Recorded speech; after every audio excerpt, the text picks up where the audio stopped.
Okay, I'm trying to avoid shadows, but all right. Here come the cars. They're going to have to deal with me making this. I'm wearing my tartan in honor of the Queen tonight.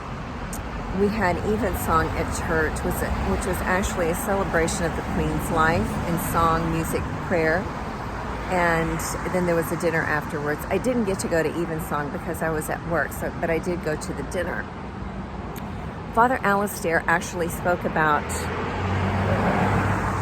the Queen's life, and it was very cute when he talked about the parish area that he preaches in. She actually was born in that same parish, and I believe Handel was as well. I can't remember the name of it. It was really cute though.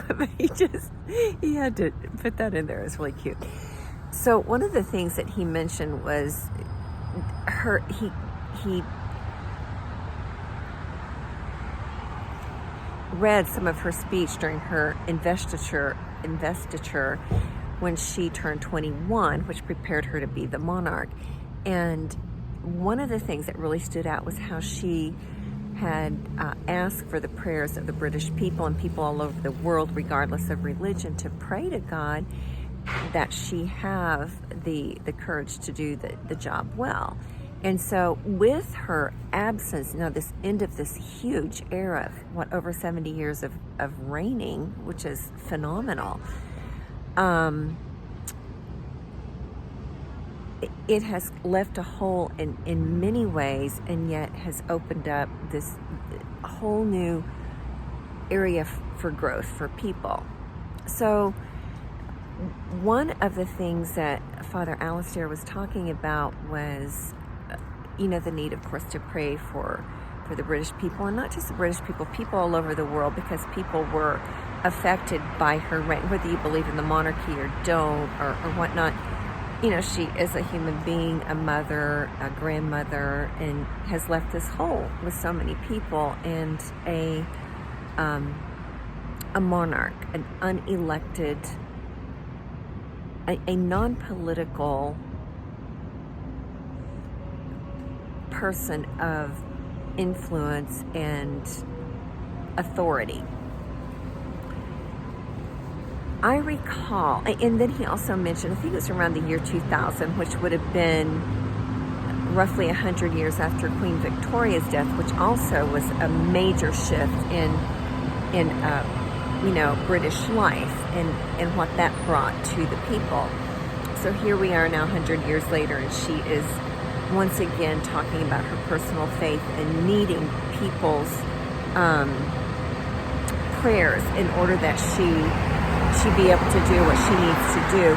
And she began to be a little bit more open about her faith.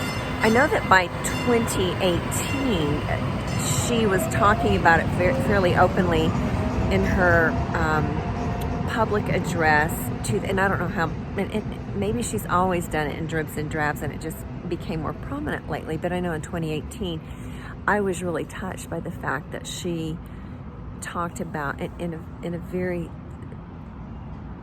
sentence or two what it meant for her to, what Jesus meant to her. So I think that that's all that I want to say, and this